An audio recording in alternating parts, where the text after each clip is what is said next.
provide the sort of investment that's required, because it creates, at the end of this year, a cliff edge effect to the budget.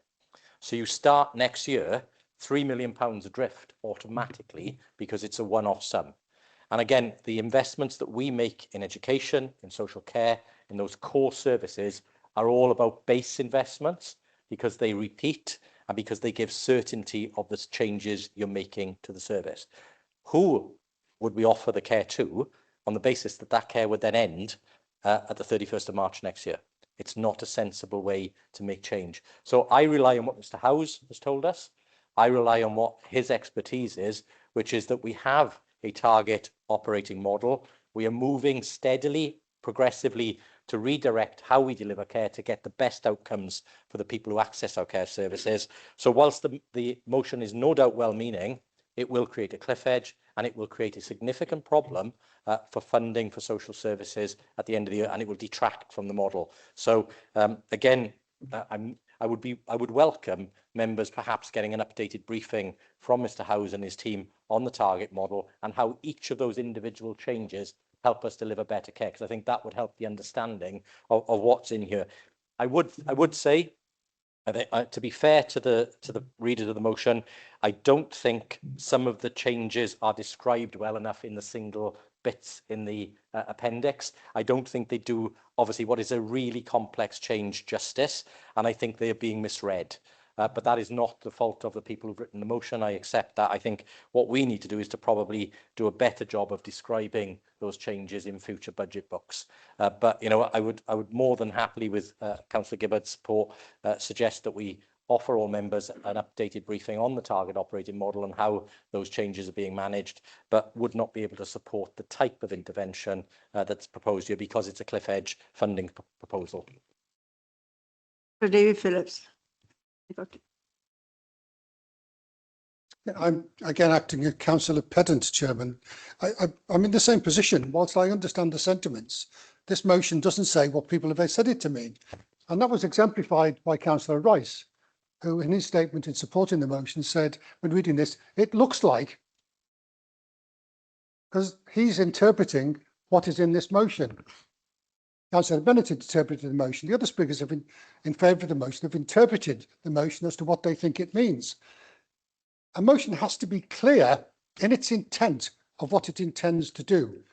And I've read this well over a dozen times, and I do not know which part of the budget you intend to cut and by how much. I understand the intention and the emotion behind it. I understand to where it's directed, but I actually don't understand what we are being asked to do as a council in passing this motion. It's simply not clear at all. I could Councillor May first, and then all you. It's a point of information for council, because it's quite straightforward. There's a contingency fund and there's an allocation. If you want to have a look at where that allocation is, I believe it's on page 73 potentially, and it's to reduce the contingency fund from 8.594 million to £250,000 less than that.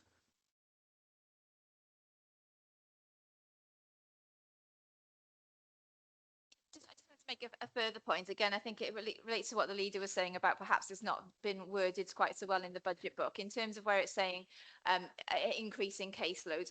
That's only where the staff have got the capacity to do so.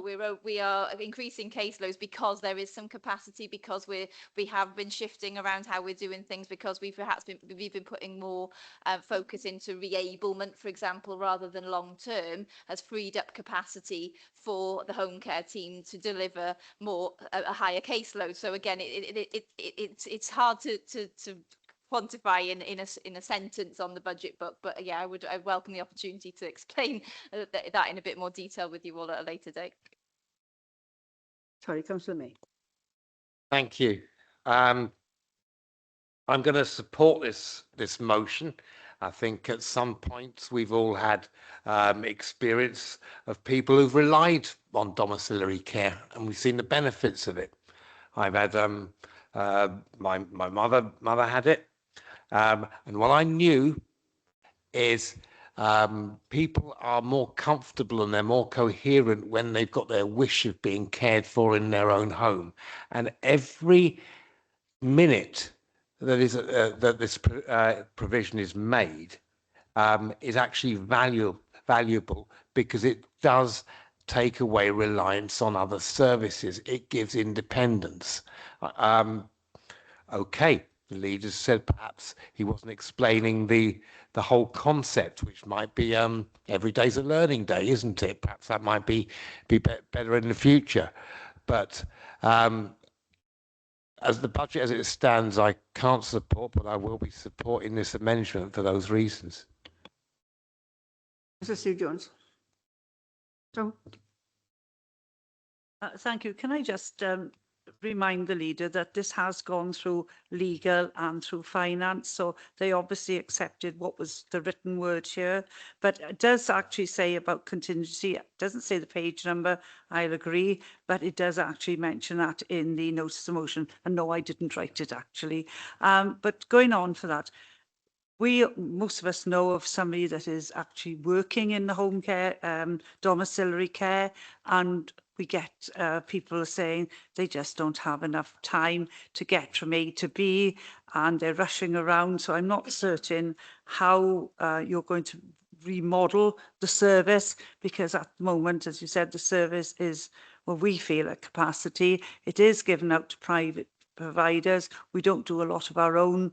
But they're all excellent people who work in this sector, and what they have to do, I admire them, because it's not an easy job, and I think anything we can do to help them, would be very, very welcome.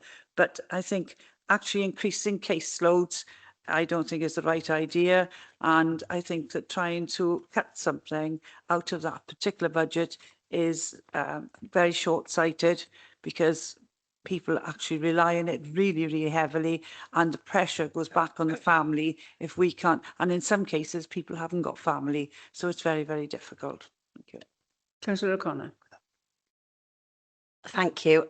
I will also be supporting this amendment because I think it's so hugely important. Just the few minutes a day that a carer turns up at a house to do a basic need, like help them to the toilet, bring them downstairs, in my great-grandparents' opinion, that is what they're doing, or maybe serving them a cup of tea because the other partner is also needing help themselves, but refuse to accept that they need help because it's the partner that needs help. So I think this is really, really important. And whilst I understand that you said, Councillor Gibbard, about supporting people to live independently for longer, that is obviously the positive aim and that's ideal, but there is no cure for dementia, and that's affecting more and more people are living longer lives. So I think that this is not a cut that should be made. Thank you. Councillor Fidbod. Yeah, thank you, Chair. I totally agree with the system of reablement. We know that it is working really, really well. What concerns me, and I thank the leader for actually saying that it's not worded particularly well in the document, because on the one hand, we're saying we're talking about reducing the cost of in-house residential care provision by looking at increase in occupancy and maximising partner and client income contribution. So that is sort of like we're looking at something there where we might be getting people going in, but we might also have people who come back out into the community. So, and when we're looking at the domiciliary care contract framework, so everything is in a whole, but then the core of the reablement has been put, the burden has been put onto those domiciliary care workers who are going out, and they are supporting those that are being reabled in the community. And I think that what they are doing is so, and Louise will know that over the last few weeks there have been social services awards given to people for domiciliary care workers, because they have achieved a professionalism in their role where with the extra work that they've been doing to achieve those proficiencies. which has meant a lot. It's like going back to school and doing all of the courses. So not only have they been working and with their families, but they have been achieving the highest professional standard that they can for us, the council. So to actually read in black and white that you want to increase care caseloads on those individuals, that's what I struggle with when I think they're already at their capacity. So I would welcome, I've not been able to go to social services scrutiny for a little while because it's clashed with other commitments. But I do think that if Mr. Howes could let us know what this actually does mean for that core of staff, because I think everybody here is with the conclusion that we don't want to see them overburdened anymore.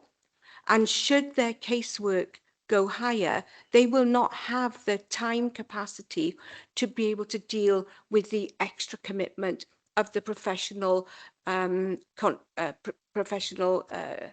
accreditation that they've been giving, and that is equally as important, I think. So I will be supporting the motion because it isn't clear in the agenda as to what that actually means. Councillor Williams. Thank you, Presiding Member. And I think the last comments from Councillor Philpott sum it up. I think that actually it's very difficult. We can see across the budget this evening, putting into a few lines to clarify exactly what we mean. And I think when we look, the devil is in the detail that sits below that. So whilst I totally empathise with the sentiments of the proposed amendment, I think we do need to look at the wider picture. This is not about reducing care. This is about delivering care differently. This is not about rolling back on services for people. It's about, no, it's not about that. It's about the target operator model, dealing with the significant demand which is coming through the front door and having to deal with it differently because we can't do the same, because we can't possibly afford to do the same. And the technical advice that's been received from social services is important, which is this, as the leader mentioned, the cliff edge for future years, but this could also inadvertently exacerbate the current financial inequity between what the council are currently funding in this intermediate care space and what the health board are funding. And if we're not careful, if the council do more, then the health board do less, and it's an inequitable offer. So we need to be it's a very sensitive financial balance and service delivery balance that we're discussing. And I think the leader's suggestion to have Dave Howes to come and address members and talk through the target operating model in more detail is a sensible suggestion. I don't think what you're seeing in that few budget lines actually truly reflects what we're trying to do. And what this could do is tip the balance where we are doing more and health are doing less at a time when health are in crisis as well. We need to be very careful and sensitive to that situation. And the other thing, just to sum up, Presiding Member, is it's much of the funding of reablement home care is grant dependent. So if those grants disappear, the council may want to have retained sufficient contingency to partly mitigate against that future risk. And I think that's also an important, valid point in terms of finance. Thank you, Presiding Member. I won't be supporting the amendment for those reasons. Thank you. Councillor Chris Evans, please. Hi, yeah, I think one thing that we have to do is look after the well-being of our staff, both mentally and physically. And I don't think an increased caseload is going to do that. And it's for that reason that I'll be supporting the motion. Thank you. Okay, it's been well debated, so I'm going to move. Oh, sorry, Sue, sorry. Can I just add that to reduce time that is spent with vulnerable people puts pressure on the unpaid carers as well. Well, that's the No, understanding. I'm sorry. Again, look, I don't know if the House is here, but I don't think in anything we've seen there's a suggestion that is less time spent with individual clients from social workers. That is not proposed. It's not about reducing the amount of time somebody is with an individual in that. So I think, point of clarification on that, that is not what is being proposed. When we discussed this on scrutiny, that was the situation, and that's why we put that forward to protect the unpaid carers, because the pressure would be put on them when vulnerable people are not getting what they deserve. Councillor Mary Jones. Thank Last you. one. You must think of me as Chris Holly, but I know I don't resemble him. The point I was trying to make, on the other benches, you've made reference a few times to what's not said, but we haven't got enough information then for us to make these kind of wider amendments, because all we've got is a couple of lines. We can't see what's behind the lines. So you must remember that we're going, if it's been to scrutiny, yes, we've had some more knowledge, but it's not. Pardon? I didn't say it didn't go through scrutiny. I said if it had been through scrutiny, it went to social care scrutiny. Not everybody sits on it. So, you know, we're asking a question, putting in an amendment, because we feel whatever information we've had that we've received is pertinent to the amendment. And can we go to the vote, please? Okay, I'm going to move to the vote. Okay, yeah. Vote, please. Don't have my 10. Thank you, everybody. So same process as last time. This vote is solely in relation to item 9, revenue budget, and its amendment to what you've just been debating. So I will read your name out. If you're for, please say for. If you're against, say against. And if you're abstaining, say abstain. Cyril Anderson. Okay. Alison Anthony. Against. Matthew Bailey. For. Meyer Baker. Against. Sam Bennett. For. Patience Bento. Against. Sorry, Peter Black. For. Jan Curtis. Against. Adam Davis. Against. Phil Downing. Against. Ryland Doyle. Against. Sorry, I missed that, Councillor. Against. Was that sounded like a 4? Can you clarify that vote for me? Against.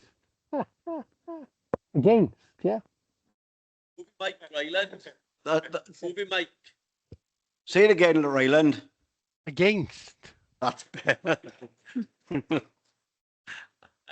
Thank you. He's Mike. Councillor Mike Turk. Against. Kerry Evans. Yeah, Chris Evans. For. Mandy Evans. Against. Tony Fitzgerald.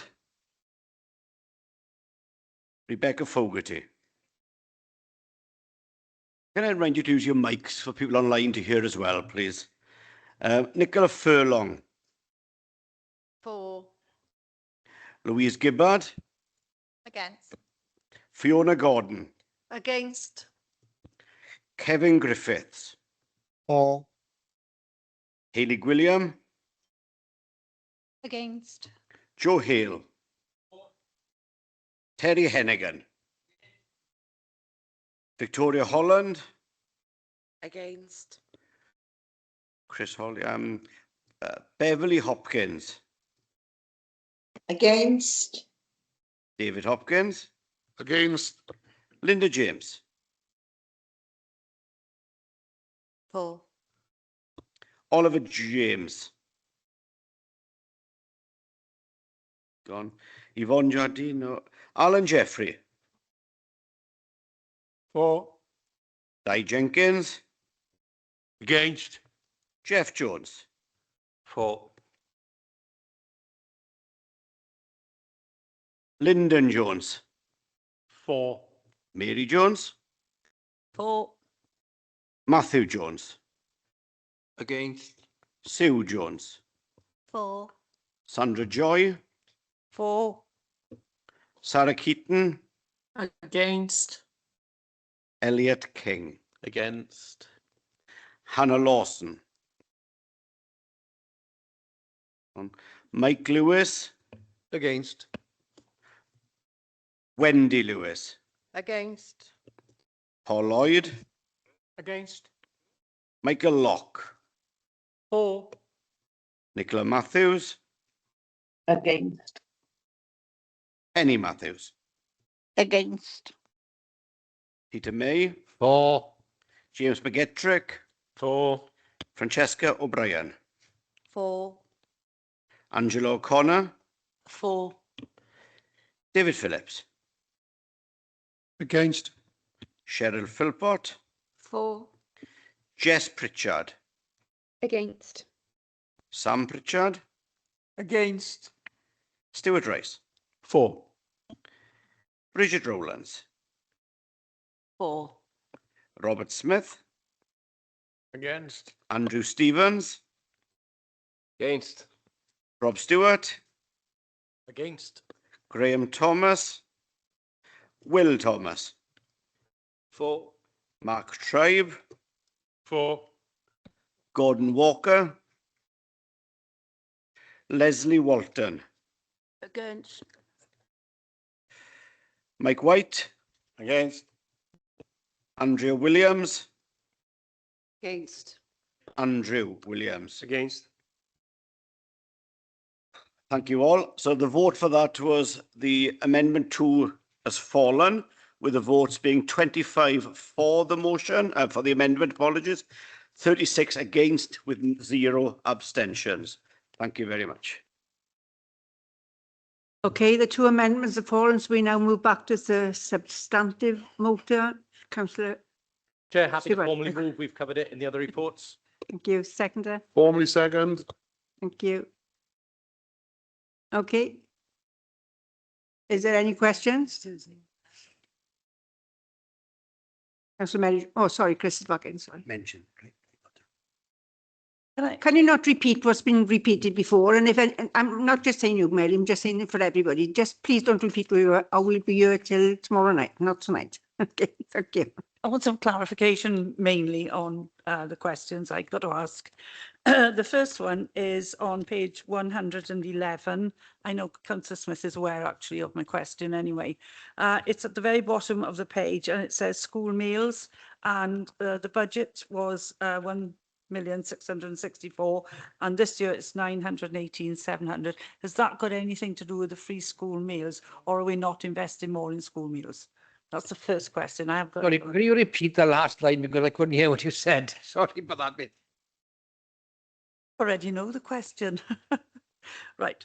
The school meals, last year, we put 1,664,800 pounds in the restated budget. On the original budget for 26-27, we've got 918,700. Is that because of free school meals, or have we reduced the amount we're putting into school meals?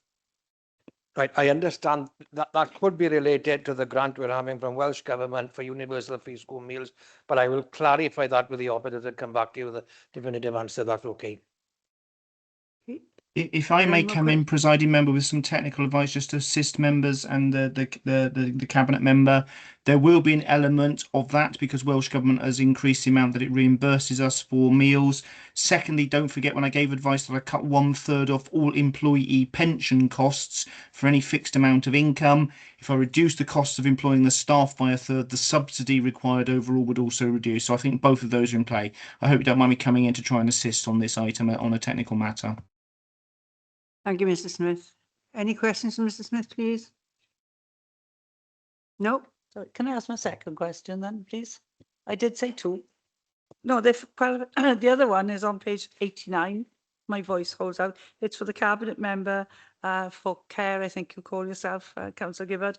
It's at the bottom of page 89, and it's about reduce the number of mental health externally commissioned residential placements and reduce support packages, and then replace with community-based.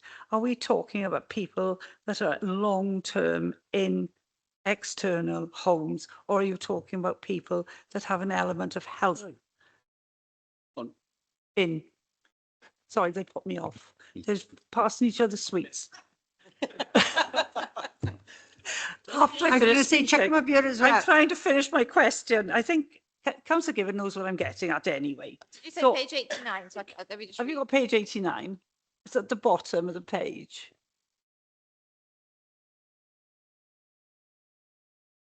Well, in the book it is. So right. It's saying reduce the number of mental health externally commissioned residential placements. Are these long-term placements that we are putting people in? And are we just hoping that they will be able to be integrated back into the community, or have they got an element of health that they need to be in the residential mental health homes? I think you know what I mean. Yeah, I'll have to come back to you specifically on the health element, but again, it's part. Sorry, I've got a mint in my mouth now as well. But it is part of the you know, as we were saying, the wider shift to try and reduce the sort of ongoing managed care. So again, and you know, again, investing more in the prevention and the early help to try and prevent that. But can I come back to you on the specific elements in terms of the health and how that balances out? But I think but yeah, I think it's generally as we're talking about the long term support places. But please, but can I clarify? I don't want to say the wrong thing. Fine, thank you. Okay, if there's no more questions, we're going to go to the vote, please. Oh.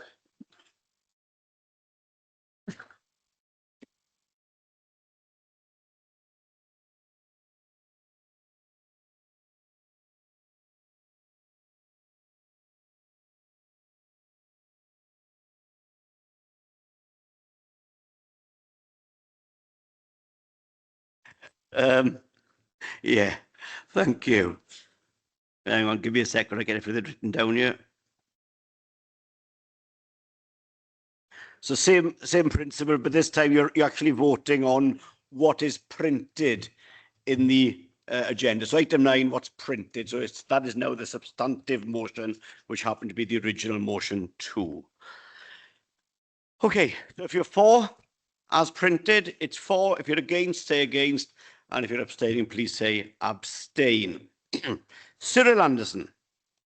For. Alison Anthony. For. Matthew Bailey. Against. Myra Baker. Sam Bennett. Abstain. Abstain. Patience Bentu. For. Peter Black. Abstain. Jan Curtis. Adam Davis. For. Phil Downing. For. Ryland Doyle. Said for. Put your mic on, Councillor Doyle. We didn't hear it. We only lip read. Can you? Sorry, for. Oh, thank you. Mike Dirk. For. Thank you, Mike. Kerry Evans. Chris Evans. Abstain. Mandy Evans. For. Tony Fitzgerald. Rebecca Fogarty. For. Nicola Furlong. Abstain. Louise Gibbard. For. Fiona Gordon. For. Kevin Griffiths. Abstain. Hayley Gwilliam. For. Joe Hale. Terry Hennigan. For. Victoria Holland. For. Chris Holly. Bev Hopkins. For. David Hopkins. For. Linda James. Abstain. Oliver James. Yvonne Jardine. Alan Jeffrey. Abstain. Di Jenkins. For. Jeff Jones.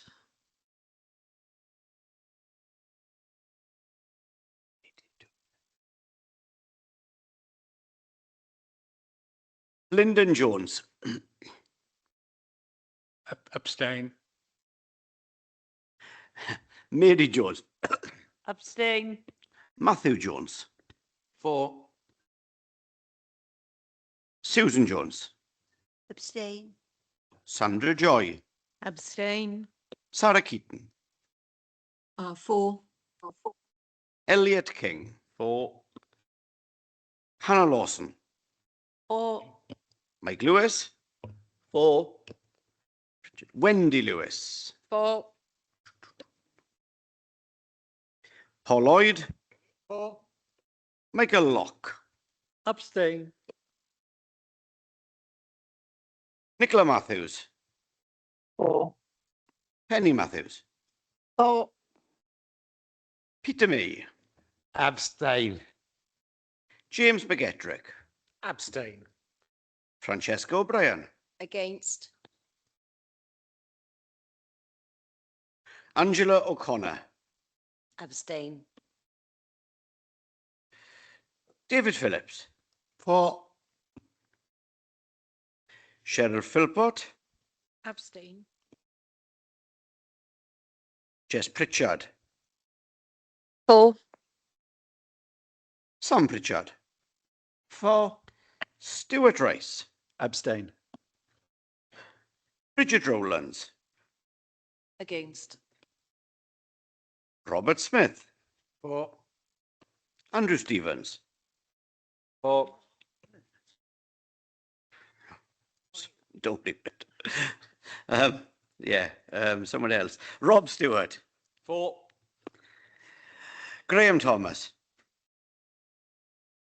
Will Thomas. Abstain. Mark Tribe. Abstain. Gordon Walker. Leslie Walton. 4. Mike White. For. Andrea Williams. 4. Andrew Williams. For.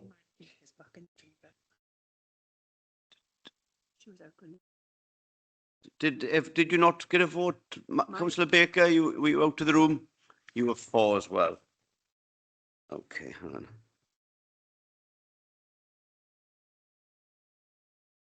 Okay, so that's for the motion as printed. So the votes being 38 for, 4 against, with 22 abstentions. Thank you very much. Okay, thank you. We now move on to item 10, which is the housing revenue account. And if I can call on Mr. Smith, please. Thank you, presiding member. I give 3 pieces of technical advice on this one. The report gives effect to a significant increase in repair and maintenance budgets. That is necessary to be more prudent, given the overspending on that reported consistently throughout the year. Secondly, there is an add to the amount of revenue contributions to capital, which helps accelerate forward some proposals when you come to the HRA capital programme. The third element is you see a very significant swing back in reserves. It is more exaggerated than normal because I have to remind you, a year ago, we, along with the other 10 local authorities with housing stock and all registered social landlords, were in a difficult position around some legislative changes or potential legal action.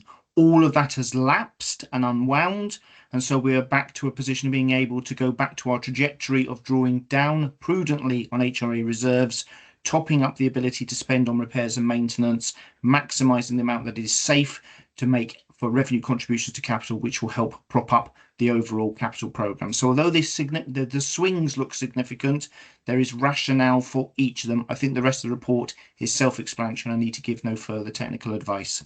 Thank you, presiding member. Thank you, Mr. Smith. Any questions from Mr. Smith first? No? Calling you then, Councillor Williams.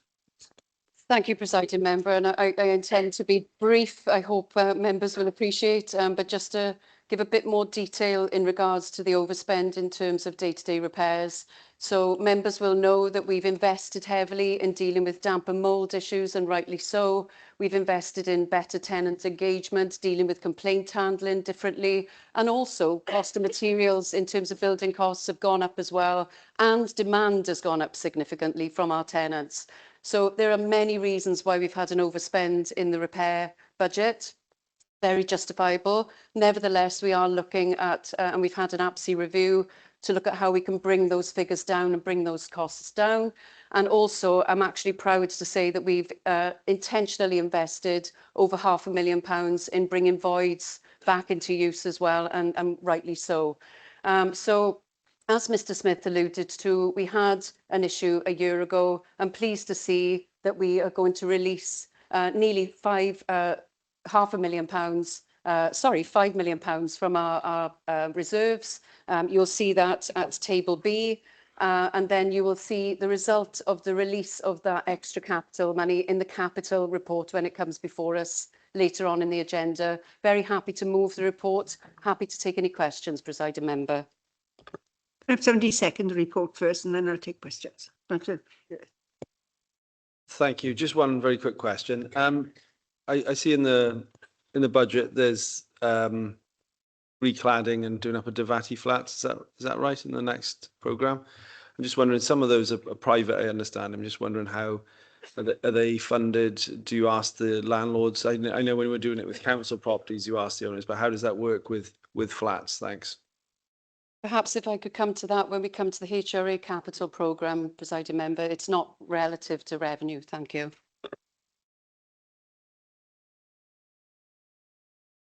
If there are no more questions, I'm going to go to the vote then. You're going to go to... It was quaking in his boots then. We're going to move to the vote. Okay, all those for the motion, please. Thank you. Any against? Any abstentions? Okay, that's brilliant. Thank you.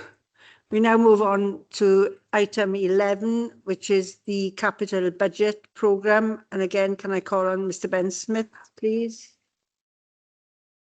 You'll be pleased now I'm going to speed up in terms of my technical advice. My technical advice on this is the same as Cabinet. £653 million is a very big number. That's more than fingers and toes that I've got. More seriously, there is a very large amount of capital borrowing associated with it.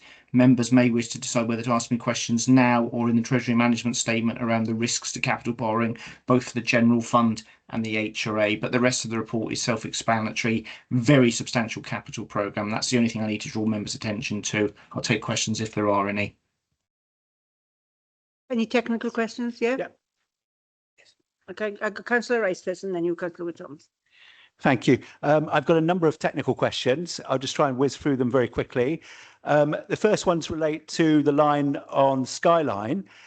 Has the money that's been spent so far, which is just under £3 million or projected to be, has it been spent by the council or physically given to Skyline Enterprises Swansea to spend? And what breakdown is there in terms of the £7 million, which is due to be spent, or just over £7 million due to be spent next financial year? Because I just think it would be good to have a bit of more clarity and transparency on what the money is actually going to be proposed to be spent on.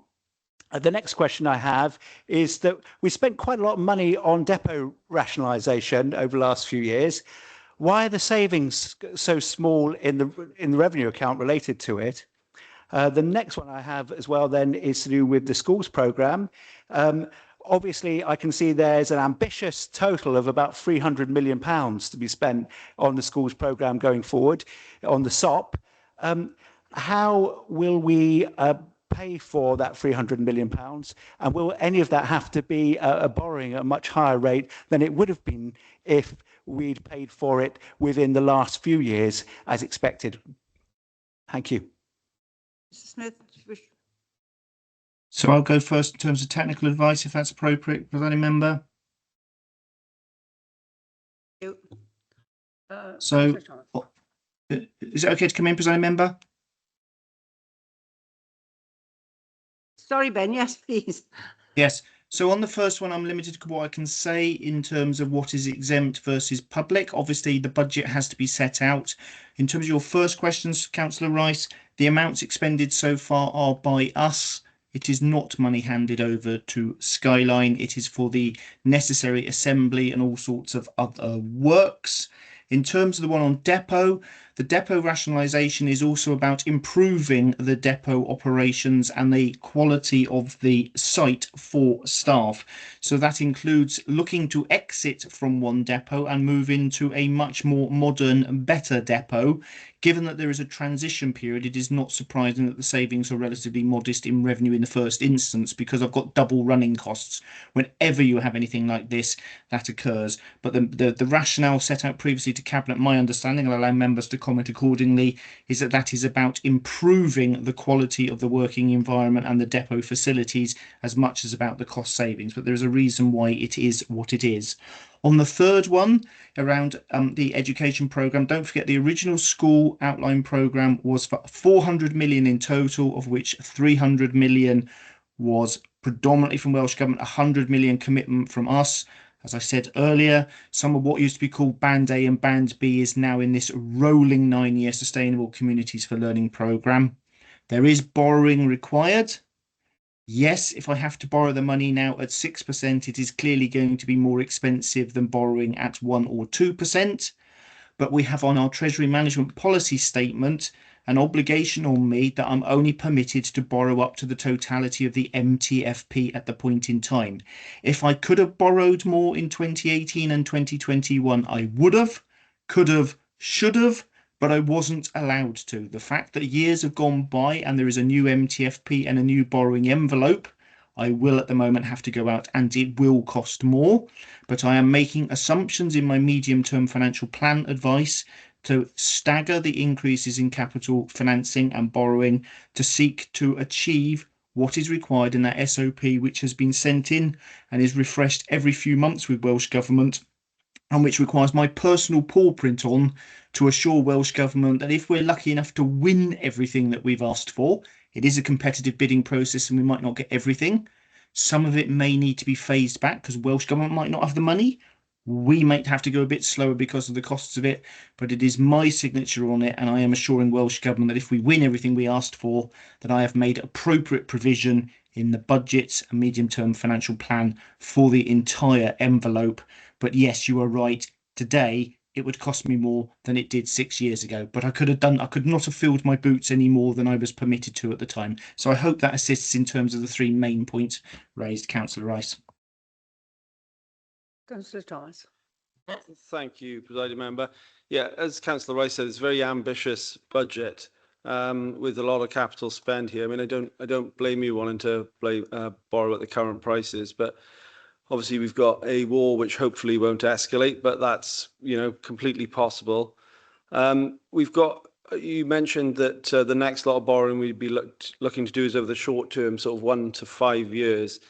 But obviously that comes with its own risks. If interest rates stay higher for longer, then, you know, we can't really budget for the long term. So, you know, I understand you balancing the budget on the current interest rates and the current 1 to 5 year sort of borrowing periods. But if those interest rates were higher for longer, and indeed considerably higher, it could completely blow the budget of the council. Am I correct? There is always a risk if interest rates move materially for things that I am waiting to externalise that were already deferred.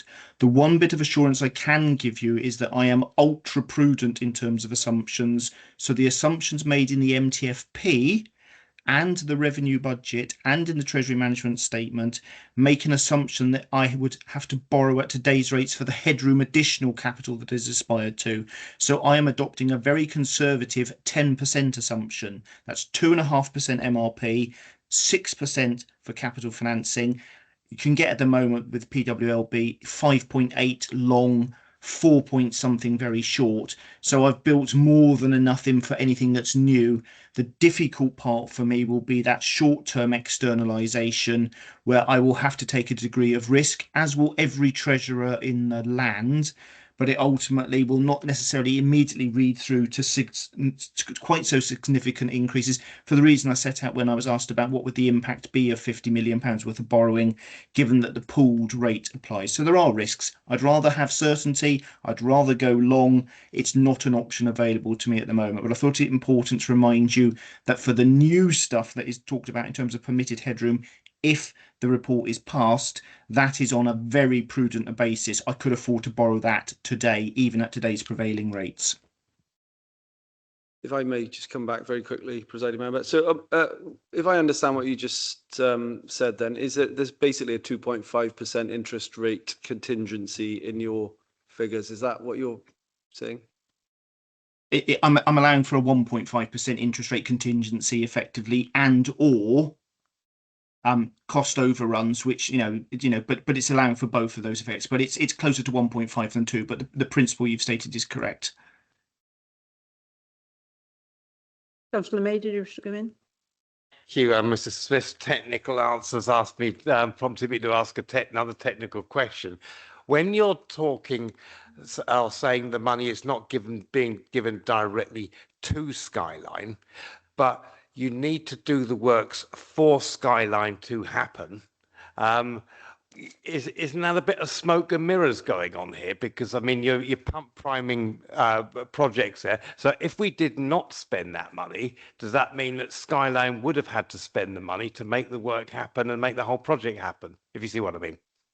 I see what you mean. I'm not going to get into hypotheticals. I only deliberately answered the question I was asked, which was, had any money been handed directly to Skyline? My answer was no. I do take the point and the sentiment raised that clearly it indirectly benefits the likely occupier of the site. Thank you, Mr. Smith. Leader? Yeah, thanks again to Mr. Smith for his candour with his answers and for being so clear. I know Councillor Thomas wanted to ask questions around the potential for rates going up, etc. And I understand that, trying to establish the risk of that. Obviously, rates wouldn't be so high now, Mr. Smith, I guess, had we not have had that period of instability between Liz Truss and the others. And again, I wonder if Mr. Smith wouldn't comment politically, of course, but could he just outline the increase that we saw in interest rates around that time and what that did to the impacts of borrowing? And more seriously, just to Mr. Smith, isn't it also likely that given that we've been so successful and he's been so successful with his investment strategy and being able to ensure regular returns of capital financing, which have helped us with pressures or funding schemes. And of course, we've been very successful in obtaining money from Welsh Government through transforming towns and other stuff. And of course, we may be successful with the current UK Government in receiving or obtaining grants that might also assist us with our capital ambitions. Those are also things that might come to pass in due course that might be positive. Okay. Do I need a proposer for this first, Hugh? Or? Apologies, I think I was asked a question, presiding member. I will be very careful in terms of what I say. Perhaps the thing I will say is, look, given I borrowed 210 million, but let's make it 200 million, I borrowed at 2 and 1%. Clearly, rates went up to 6%, then they dropped down, they've gone back up again. But at its simplest, giving a flavour, not directly answering the leader's trap, because I'm not going to make any political comments, but clearly the difference between 6% and 2% interest is 4%, and on 200 million, that's £8 million a year windfall, and I borrowed every single bit for 50 years at the time, so 50 years of 8 million.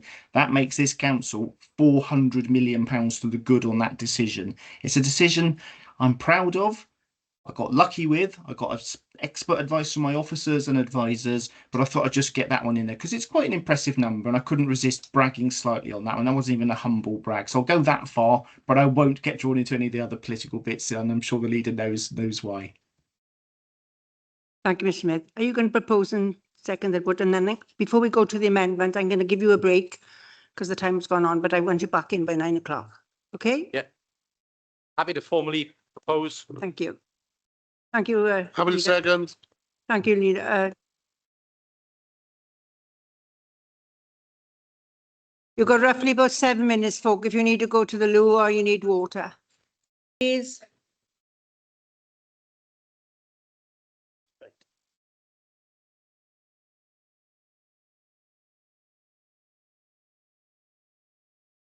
And please, eh? I know, it's up page there, 11. So who's proposing it? Peter Black, Mary Jones. Okay, we're moving on to the amendment then, and I believe it's you, councillor Black, proposing it. Thank you, Chair. Right, can I move the amendment which has been circulated to increase the highways road resurfacing programme in the capital programme by £2 million, funded from a corresponding reduction in the Skyline capital budget? Can I say at the start that I very much welcome the £12 million which has been put into the highways budget. I also welcome the leader's assertion in the presentation that if they are able to, they'll add another £2 million to that. I think the issue in terms of highways is that we haven't been spending enough in previous years. We still have, I think, £77 million backlog in terms of highway repairs, and we haven't been doing enough to catch up with that. So certainly the money which is going in next year will hopefully do that. And what I'm proposing to do with this amendment is to add further money to that to make sure to try to accelerate that catch up in terms of the highways programme. So that's the highways side of it dealt with. In terms of the money coming from the Skyline project, I've got three main issues with the Skyline project. The first one is the impact on the ecology of Kilvey Hill. I understand the issue with trees, etc., but there is going to be an impact on the ecology of Kilvey Hill, which is going to take years and years to correct itself. And I think that is an issue which is concerning a great many people in the city. And I think that is something which you know, I can't do much about it, but I certainly means I have large reservations about the project because of that. The second issue I have with the Skyline project is the business plan, particularly the assertion that we're going to have 450,000 visitors a year. That's 1,200 a day, which I don't think any tourist destination in Wales has ever got anywhere near achieving. In my view, it's Hans Christian Andersen economics. It just doesn't add up to me. It's pie in the sky. And I think for that reason, it does seem to me that the investment that we're putting into Skyline is not safe, and where we've talked about getting money back, I just can't see it happening, because it doesn't seem to me that that business plan stacks up in any way. And then the third issue, I think, is in terms of what exactly we're putting into that. If you have a private development anywhere in Swansea, housing estate or a business comes in, yes, it's appropriate sometimes that local government or UK government put support in to encourage that development to take place. But, you know, by and large, they'd be expected to put their own infrastructure in. They'd be expected to buy the land themselves. They'd be expected to put in all the necessary support to do that. Now, we're not doing that with Skyline. We're giving Skyline £10.2 million, not most of which we won't get back, because it's an investment in exactly in that sort of infrastructure work, which you would expect any other private business to put into their own business if they're going to develop like that. And furthermore, when Skyline came to us, when we had that first discussion about Skyline several years ago now, we were told, don't worry, we're only putting in what effectively was less than half of what we're talking about now, and don't worry, they're going to pay it back. Now, from that small beginning, we now have a situation where it's £10.2 million going into Skyline, and a large chunk of it going into issues which I would expect any private business to pick up themselves. I've checked what is being committed and what hasn't been committed. I know that if taking this £2 million out is going to mean we have to go back to Skyline and talk to them about how we do that. But it just seems to me that we've already reached our limit in what we should be doing as a council to support that project, and taking £2 million out of that project and putting it into highways. And let's face it, the roads around here are awful. In fact, it's not just here, actually. I drove through Mid Wales not so long ago. Everywhere, roads everywhere are terrible because of the weather. They need a huge amount of investment put into them. And this money is much better spent improving the infrastructure of this city, not boosting your business with a business plan that may well not stack up. So therefore, I move this amendment. Thank you, Chair. Can I have a seconder, please? Sam? Yeah, happy to second the motion. Okay. Are you going to speak in it? No? No, okay. That's all right. Thank you. Yes, I'm speaking obviously in favour of this motion as well. There are a few things that I think we need to talk about here. If it was a perfect world, I would be taking every single penny out of Skyline. But I understand that there are some commitments, and this is why I support the idea of removing the 2 million, because that 2 million is an extra 2 million on what we were told last year it was going to cost.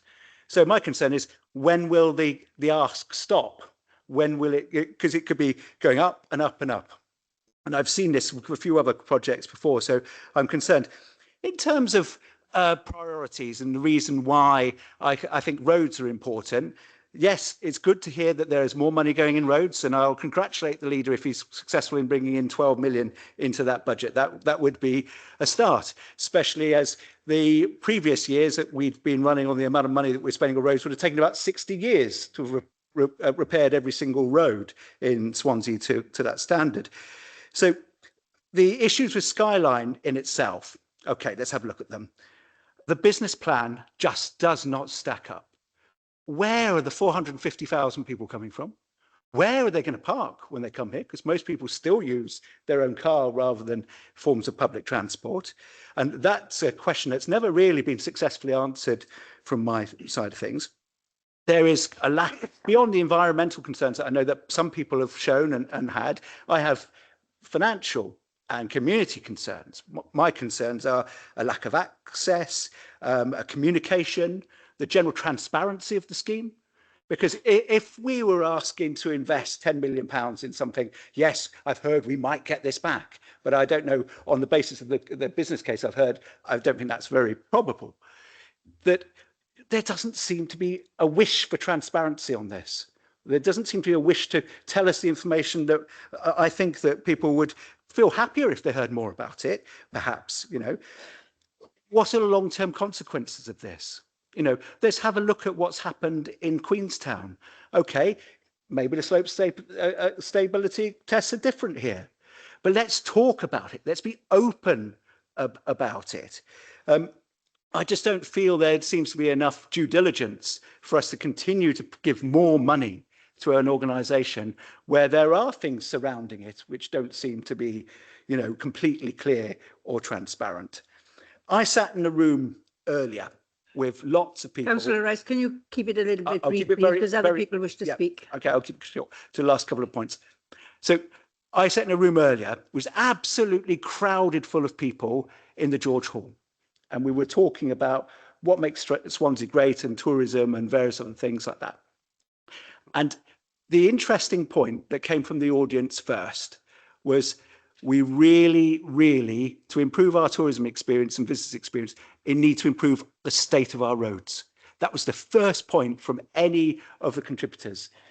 And I think, you know, people will thank us if we put £2 million into the roads. You just have to look at social media to know that that's what people want in Swansea at the moment. I know that it's the case in other places around the country, but that's what they really want. So, Rob, Labour Group, what do you want to be remembered for? What do you want to be remembered for? And that's what I'd ask you to consider when you vote for this. Want to come in now, Rob, or after? Okay. Councillor Chris Evans, please. Hi, yeah, I'll be speaking in support of the amendment. We've never been convinced by the environmental nor the economic arguments for Skyline. To echo Councillor Black's comments and just to add to those, in the unlikely event that we actually have 200 days of decent weather in Swansea, that would be 2,250 people at the top of Kilvey Hill, which I'm not sure there's a space there. It seems as if it'd be pretty crowded in that case. Thank you, Councillor Evans. Councillor Hale. From my perspective, none of this really stacks up. Sorry, Councillor Hale, can you turn your mic off, Councillor Rice, please? Oh, well done. Yeah, none of this really stacks up. You look at the numbers, you look at the figures. For a company that says it's a brand leader and a global organisation, why can't they stand on their own 2 feet? When this was first mooted in and around Swansea, we were told there would be no public funding. All of a sudden now, it's gone from no public funding to 10 million public funding, and then another 2.1. That's not acceptable to the people that I represent over in St Thomas, and they've told us that. They've told us that in volumes, in hundreds, and I think you've awoken a community that's reacted to things being done to it, not something being done with it. Again, it's top down, very little consultation, raised that at the time. That's a matter of record. And again, say, why don't another politician just up the road in the Senedd was very blunt and said, let them stand on their own 2 feet. Enough is enough. I come from an area over in the east side that's got a high degree of poverty. And what, you're giving us a funfair? You could see the reaction you had this afternoon. And that's going to continue. It will continue because people hate being told what's good for them. Thanks very much. I got somebody else who's indicating I've written it, but I can't even read my own writing. Oh, Peter May, this is you, sorry. Yeah, I'd be supporting this amendment. You know, doing the stats, reiterating the business case. Are you seriously trying to tell me that for every 7 people that visit the London Eye, 1 person is going to visit Skyline? You know, I mean, what sort of a pup are we being sold here on this business plan? And it doesn't just stop at the 10 million and the extra 2 million we found out, because I asked Mr. Smith a question in the last. What about the hidden costs, or the money that's not going directly to Skyline, but the money to facilitate the Skyline project? The cost is even more. And how often is it actually being replicated in other projects in the capital programme where the money isn't directly going to somebody, but if the money wasn't there, the project wouldn't happen? So, you know, I've got to vote for this amendment. Peter. Thank you, Member. I'll try and deal with a number of the points, and I think a number of the misstatements that have been made in saying this. I think, firstly, to start with the ecology point, I think that's been dealt with in quite some detail through the planning in terms of both the environmental positives for the hill and the ecology of the hill. That is laid out in the planning documents and was tested to quite a degree during the various debates in planning. A number of the speakers have talked about the business plan. Well, the business plan is one that has been through Welsh Government, has been fully tested. And I think, you know, they were the same comments that were made about the arena. I remember exactly the same debate. Or you're proposing to have X 100,000 people visit the arena every year. That means X number per day, blah, blah, blah. We're already, as I said, approaching our millionth visitor. So the methodology used for the arena was the same as it's a tried and tested method. And again, Skyline know this business. They operate adventure parks around the world, and they are successful. Remember, they are proposing to bring close to £50 million of their own money to spend it here in Swansea, a company coming halfway around the world to invest, to make our communities better, to improve our tourism. And I think, I can't remember who said it, but they said, what else would get 450,000 visitors a year? Well, I remember the previous administration quite rightly talking about the new LC when it opened, which was getting close to 900,000 or more visits a year, just as a leisure centre, you know. And so it is possible for attractions to top the number that we're talking about, and it's happened in Swansea previously. The other thing around the arrangements around the financing of this, members will already have the answer to this. So I don't need to state here the detail, because members already know what those costs are related to, because they've been provided. But you will know that the money is not being provided to Skyline because the project costs are spiralling out of control. That narrative is incorrect and disingenuous. There are land assembly costs, and members will know which other part of government is driving those costs. Members will also know that that cost is not falling solely to the council through the arrangements we put in place. Again, I can't go further than that at this point in time because the information is not public, but members already know this. I think it's important that members do not inadvertently give impressions that there is money going to Skyline or others when they know that not to be true. That is misleading the public and they should not do it. In terms of Councillor Rice, at least he's been consistent. He wanted to remove the money last year, didn't have any idea what he'd do instead last year. So at least this year he's proposing to redirect it into roads. But as I said earlier, we're already proposing to put that extra £2 million in. Now, there is a question about capacity here, and something Councillor Stevens and I do regularly with Bob Fenwick and his team is look at what is the most we could possibly spend should all money become available to us.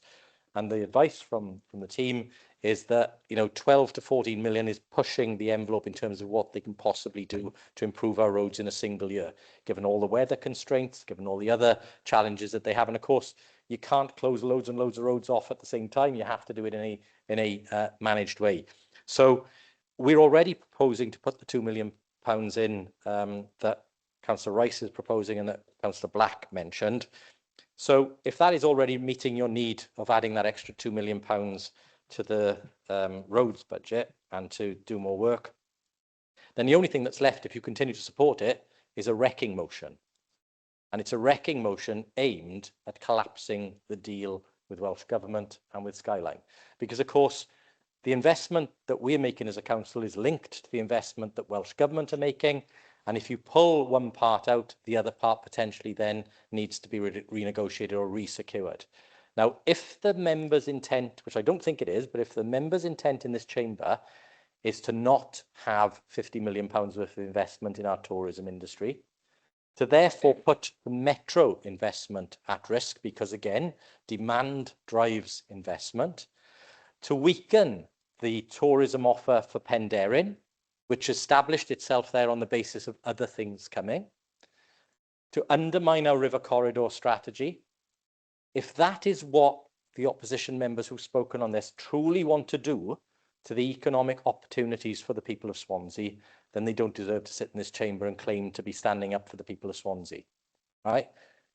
I think this administration has been really, really helpful in proposing to put or find an extra £2 million already to do what your motion would be seeking to do, I think, which is, I would agree with that intent. Let's put as much money as we can possibly spend into roads. And I think 12 to 14 million is the technical advice in terms of what can be done. Let's not pull down a really big opportunity for major tourism in Swansea, to bring more people to visit our beautiful city, to support our restaurants, our taxi drivers, our hotels, our retailers, because, laudably, trying to do something on parking charges, I think we'd all agree with that. But, fiddling around with 200,000 on parking charges and then removing £50 million and an annual boost to the city by doing this just doesn't make sense. And I think Councillor Rice said, what do you want to be remembered for? I think we'd all want to be remembered for making the city better, not passing up a really, really good opportunity to bring jobs, bring tourists and bring prosperity to Swansea. Thank you, Presiding Member. Okay, it's been moved and seconded, so we're going to move to the vote, please.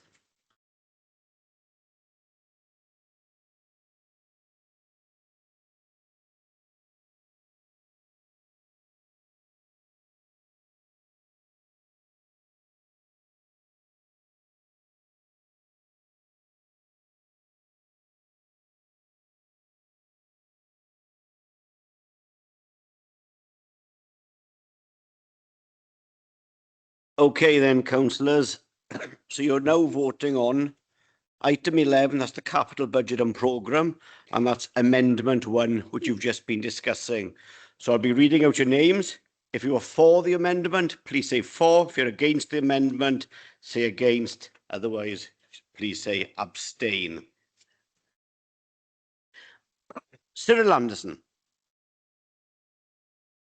Alison Anthony. Against, please. Matthew Bailey. For. Maya Baker. Against. Sam Bennett. For. Patience Bento. Peter Black. Against. Was that Patience? Sorry, Patience. Against. Against. And I'm for. So, yeah, I've got you, Peter. Give me a sec. Will I just amend? Right. John Curtis. Against. Adam Davis. Against. Phil Downing. Against. Ryland Doyle. Against. Okay. Mike Dirk. Against. Kerry Evans. Chris Evans. For. Mandy Evans. Against. Tony Fitzgerald. Rebecca Fogarty. Against. Nicola Furlong. For. Louise Gibbard. Against. Fiona Gordon. Against. Kevin Griffiths. Hayley Gwilliam. Against. Joe Hill. Terry Hennigan. Victoria Holland. Against. Christopher Hawley. Bev Hopkins. Against. David Hopkins. Against. Linda James. For. Oliver James. Yvonne Jardine. Alan Jeffrey. For. Di Jenkins. Against. Jeff Jones.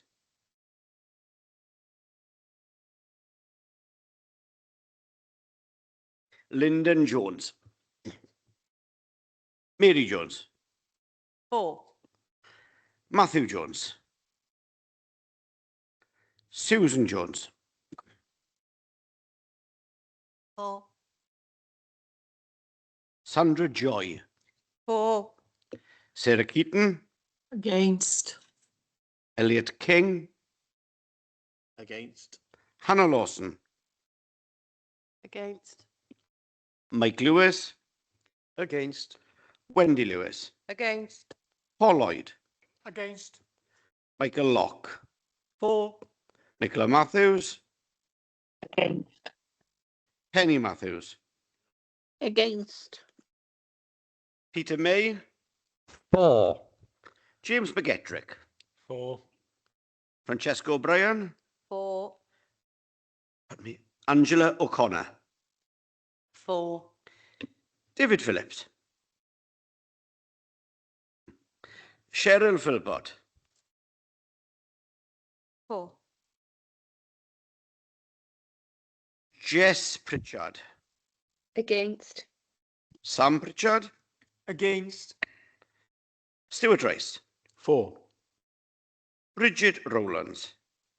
For. Robert Smith. Against. Andrew Stevens. Against. Rob Stewart. Against. Graham Thomas. Will Thomas. For. Mark Tribe. Gordon Walker. Leslie Walton. Against. Mike White. Against. Andrea Williams. Against. Andrew Williams. Against.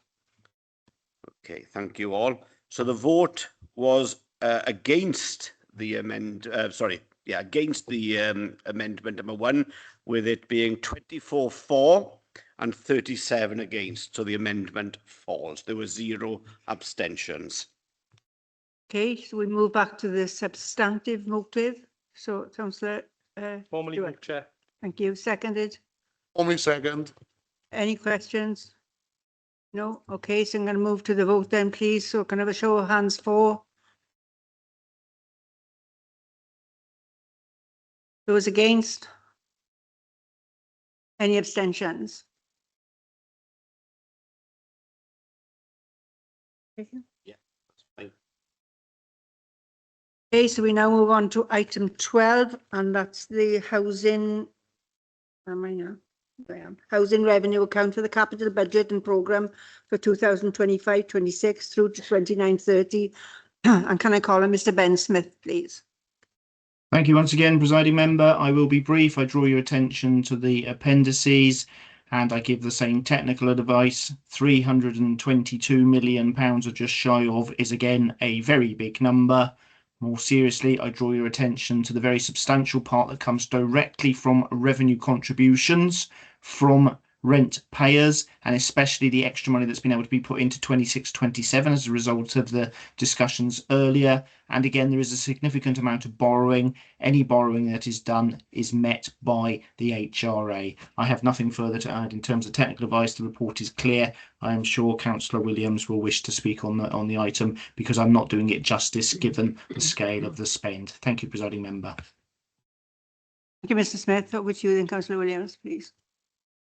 Thank you, presiding member. Again, I'll try and be brief, but as Mr. Smith has referenced, it's a really important investment. It's significant, record-breaking investment, in fact, in our HRA capital programme, which I'm really proud to bring before council today.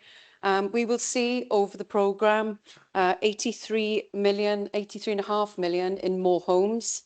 That includes all different types of more homes. I won't go into the detail. I'm sure members are very familiar with that. This next coming financial year, we'll see circa 70 million and beyond that 73 million. We've never ever seen such staggering investment in our capital programme in the HRA. And as Mr. Smith referenced, over 321 million over the period in totality. So I just wanted to highlight a couple of investments which I know Councillor Thomas referenced in terms of our high rise. So over the programme, we are looking at almost 29 million to be invested in Croft Street high-rise blocks and almost 19.5 million in Griffith John Street, which is, in my opinion, presiding member, long overdue, and also significant investment in Tydno Nemrys in Penlan ward. I won't go into detail on the rest of the programme, but as was referenced in terms of the revenue account, we've drawn almost over almost £500 million from reserves to fund this capital programme. So I'm really proud of the work that officers have done to bring this before us here today. Clearly, there's a significant amount of work that goes on behind the scenes. These are just numbers on a page, but it's all about the delivery. But my thanks to the team for working together to bring this before us. Again, happy to take any questions. Councillor Fitzgerald. Just one comment about the budget. I've suffered in Pentlegare from a huge amount of flooding over possibly as long as 10 years. We've had housing looking at it, highways looking at it, drainage looking at it. I even blame planning for some of the problems. But these are council houses, council flats, which get regularly flooded. I rocked the boat earlier in the year, and I'm delighted to see that we have £200,000 in this budget for drainage repairs and improvements. That's a real achievement because it got nowhere over the last 10 years. I am disappointed to hear that Councillor Fitzgerald has been dealing with this issue for 10 years and probably Wendy Fitzgerald formally as well. But this is the first time that as a cabinet member, I've been made aware of the flooding issues. And what I would recommend is if members do have issues on their council estates, please feel free. As most members know, my door is always open. I'm disturbed to learn that as cabinet member you knew nothing about it because it's been a topic in Pentlegare for roughly 10 years and everybody's turned their back on it until I rocked the boat.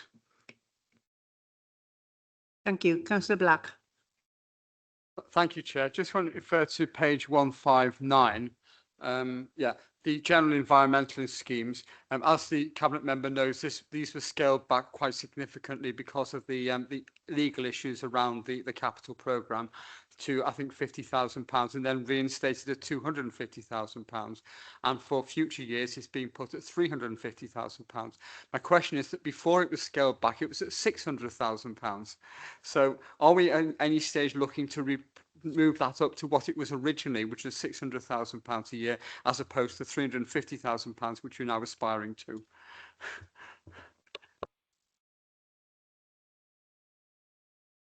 Yes, just in response to that, we were, as you can see from the previous report, with our reserves in a different position when we took the money out.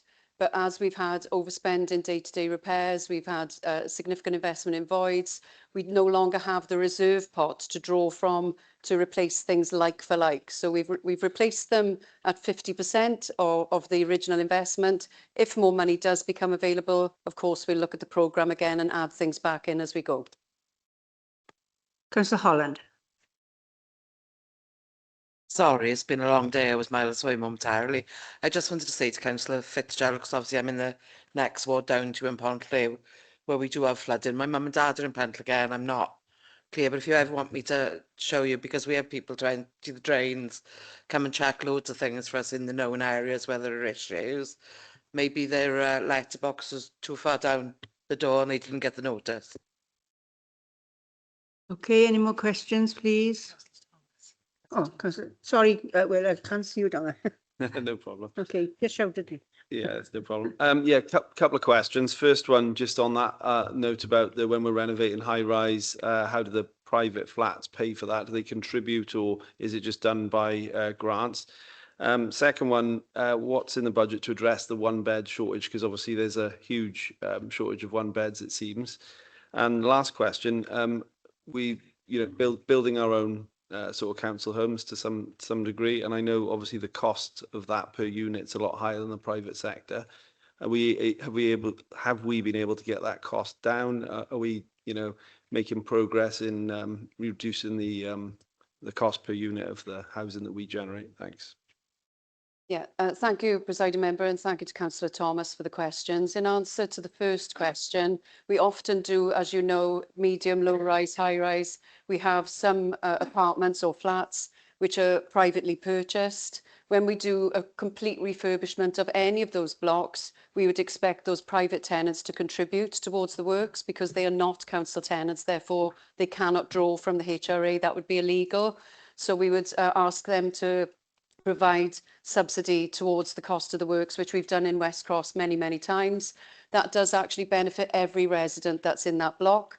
I cannot say for certain that Croft Street and Griffith John Street have got privately owned flats, but I'm happy to take that away and come back with the figures on that. In terms of your last question around one bedroom, so whenever we look at new housing developments, whether that's working with RSL partners and ourselves, we look at the local housing needs assessment. We do appreciate that there is a significant demand for single bed properties, but what we are looking also to do is to decant people who are in larger homes, put them in smaller homes and vice versa. So it's not quite as straightforward as building lots of one beds. I think there's a danger in building just one beds on site. We need to factor in family need as well in areas. So we try and deliver a mixed tenure. And your middle question, it's been a long night. Yeah, so we are always challenging ourselves in terms of cost delivery, but we need to make sure that we're comparing like with like. So when we're looking at the private developments, they don't build to Welsh Housing Quality Standard the way that we do, and they don't build homes as power stations with renewable energy, battery storage, ground source heat pumps. They build the standard, the minimum standard. So to compare private sector costs with council build costs is not comparable. However, we're also testing ourselves, as you'll see in the report, in terms of package deals, where a private contractor will purchase the land, build all the homes, and it'll be a turnkey at the end where the council buy the freehold, buy the houses.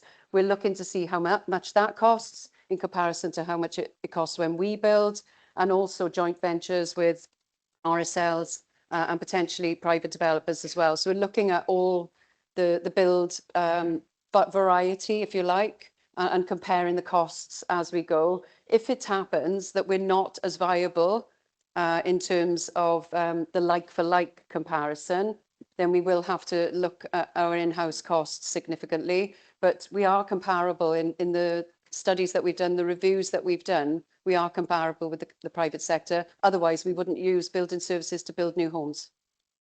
Thanks. If I may as well, I do apologise to members. One more question. I know it's been a long night, but as the Cabinet member knows, I've asked many times, and in fairness, you have taken it away and looked into it, for homes with a granny annex on the side. I grew up in a house, both my grandmothers lived with us, and it was really beneficial for social isolation and also helping with childcare as well. So I know you have looked into it before, but just if you ever get the opportunity to do a little trial on that, I think it'd really be beneficial in many communities. Thanks.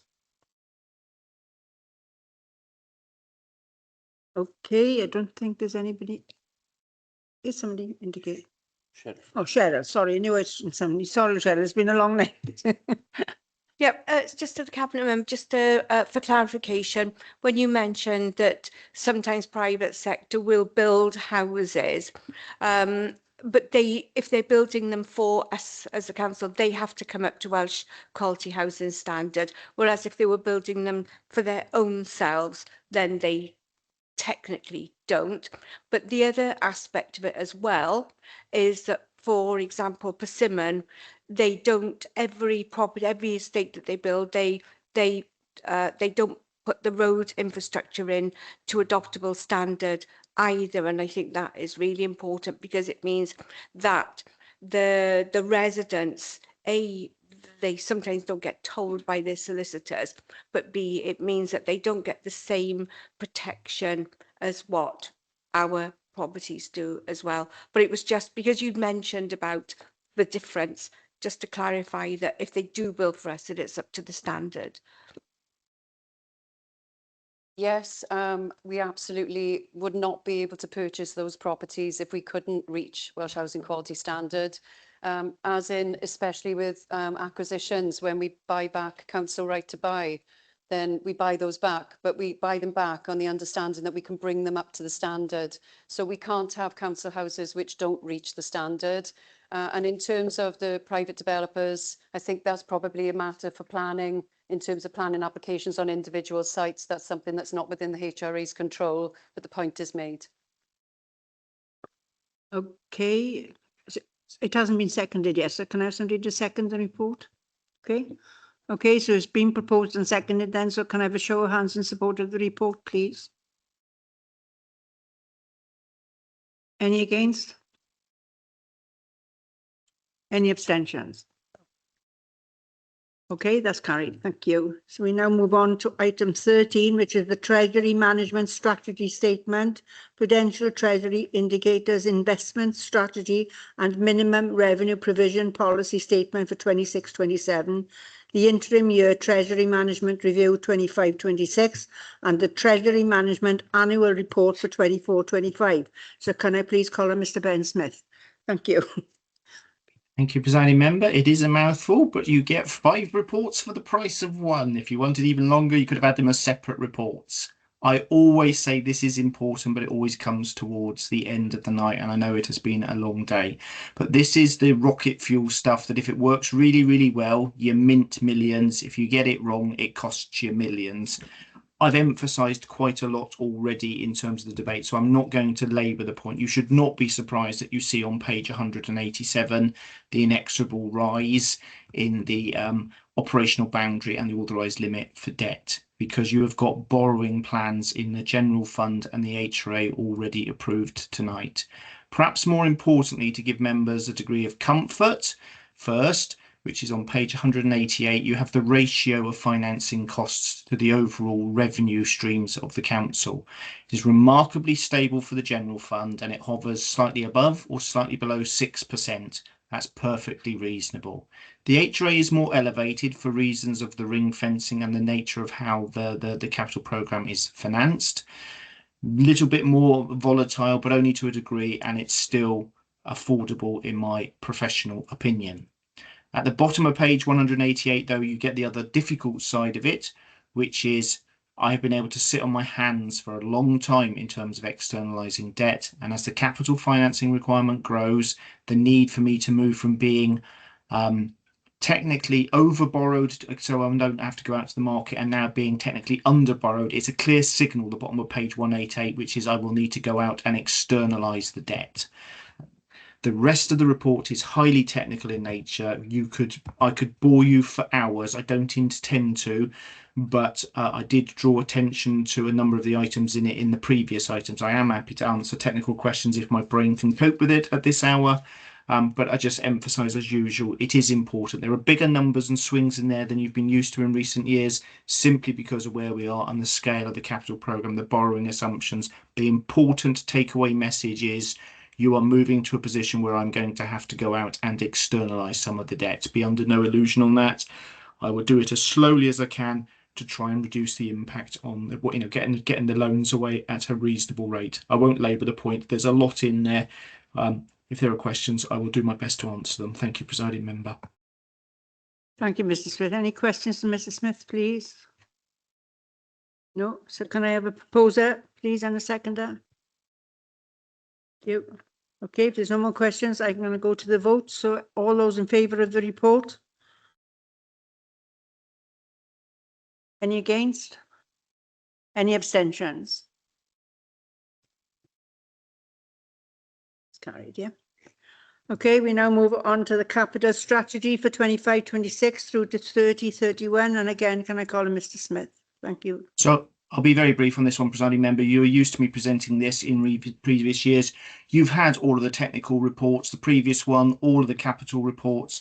There is a need to put some word narrative around it and some references to the technicals in it. It is all entirely consistent with what has gone before. I will attempt to answer technical questions if there are any, but I would equally understand if members are quite flagging like I am, given it is the summation of everything that you've already considered tonight. I don't need to say anything else. Thank you. Chair, happy to move. Okay, seconder. Thank you. Any questions for Mr. Smith? No? Okay, so we move to the vote, please. So all those in favour? Everybody against? Any abstentions?